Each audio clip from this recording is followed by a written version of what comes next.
The process of balancing ledger accounts, often called balancing off, is an important part of the period-end procedures.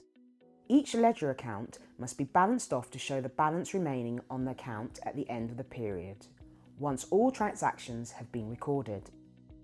A cash-in bank ledger account with transactions for the first 5 days of the accounting period is shown.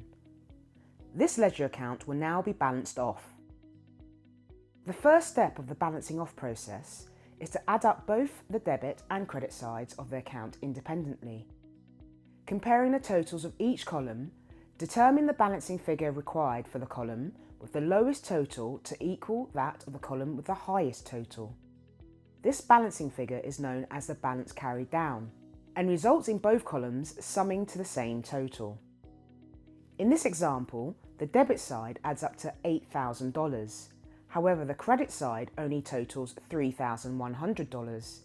Therefore, the higher amount of $8,000 is used as a total for both columns.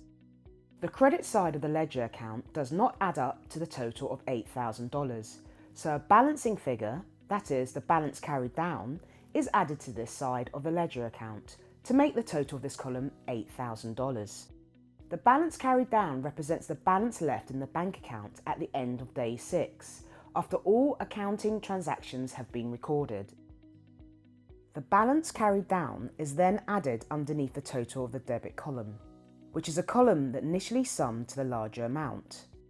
At this point, the balance carried down is known as the balance brought down, and is the opening balance position starting on day 7. This balance brought down is a debit which demonstrates that it is an asset of $4,900. All ledger accounts must be balanced off in this manner in order to prepare an initial trial balance.